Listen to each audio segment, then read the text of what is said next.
السلام عليكم، اهلا بكم فيديو جديد. لو كنت اول مره بتشوفني وتتابعني يا ريت تشترك في القناه وتفعل زر الجرس عشان يوصلك كل جديد، وتعمل لايك للفيديو للاستمراريه في رفع الفيديوهات. مرتضى منصور يسب الدوله مجددا بسبب الدوري، ويزف اخبار حزينه ومفاجئه لجماهير الزمالك. يواجه اليوم نادي الزمالك نظيره حسنية أغادير في مباراة الإياب من بطولة كأس الاتحاد الأفريقي الكونفدرالية، وانتهى لقاء الذهاب بالتعادل السلبي 0-0 في اللقاء الذي يقيم في المغرب على ملعب حسنية أغادير، وسيقام لقاء الإياب اليوم الأحد على ملعب الجيش بالسويس. وشهد المستشار مرتضى منصور رئيس نادي الزمالك وهو ينظم عمليات نقل الجمهور من نادي الزمالك إلى استاد المباراة ملعب الجيش بالسويس. وقال مرتضى منصور أن الدولة تريد إعطاء الدوري للنادي الأهلي بعد الخروج الأفريقي على يد سان داونز، ويقول أن عدد الجمهور 10,000 مشجع في مباراة الزمالك اليوم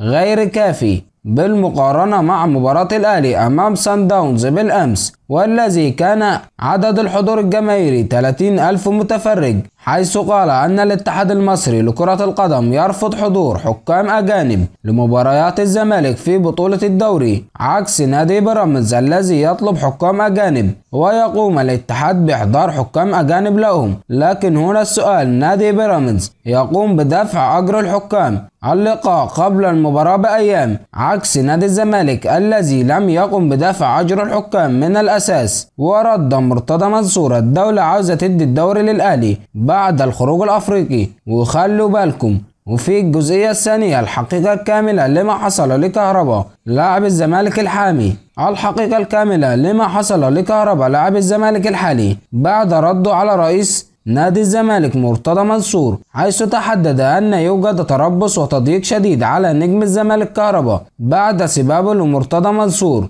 وتبين أن حميد حداد بعد مباراة الزمالك أمام المصري خرج من الملعب إلى غرفة الملابس ثم على مصر وجاء القاهرة من السويس ليس مع الفريق، وكانت العقوبة كلامية من نجل رئيس النادي المشرف على الكرة وتم التراجع عنها، فيما تم تغريم كهربا لما فعله على الدكة وتم تغريمه 300,000 جنيه. إذا هناك من يتربص لنجم الزمالك كهربا منذ رد الشتائم على رئيس نادي الزمالك في الواقعة الشهيرة بين رئيس النادي ومحمود كهربا، وتم عقابه وحرمانه من لعب مباراة الزمالك وحسنية أغادير في اللقاء الذي أقيم في المغرب بمدينة أغادير. إذا ما الفرق بين حميد حداد ومحمود عبد المنعم كهربا؟ الفرق سيكون أن كهربا رد على رئيس نادي الزمالك حينما سبه، عكس حميد حداد الذي لم يرد. وفي الجزئية الثالثة نقدم لكم الهلال السعودي وأندية سعودية أخرى تتقدم بعرض خيالي فرجاني ساسي لاعب الزمالك التونسي المتألق في الفترة الحالية، وبالتالي سيتم استرضاء اللاعب بعقد إعلاني وسيبقى في نادي الزمالك، وسيتم إعطاء مبلغ وقدره 400,000 دولار ليكون مرتاحا نفسيا. ويمتد عقد فرجاني ساسي لمدة موسمين مع نادي الزمالك. وطلب مرتضى منصور جروس المدير الفني لنادي الزمالك بمشاركة أيمن حفني وعمر السعيد، حيث طالب أيمن حفني الرحيل عن نادي الزمالك لعدم مشاركته مع نادي الزمالك في الفترة الأخيرة التي يتم استبعاده من قائمة الفريق المشاركة في المباريات المحلية والمباريات الأفريقية. وقرر حفني الرحيل إلى دول الخليج وعدم اللعب في مصر مرة أخرى. في نهاية الفيديو، لو الفيديو عجبك ما تبخلش علينا بلايك للفيديو واشتراك في القناة وتفعل زر الجرس عشان يوصلك كل جديد، وتعمل شير للفيديو لتعم الفائدة.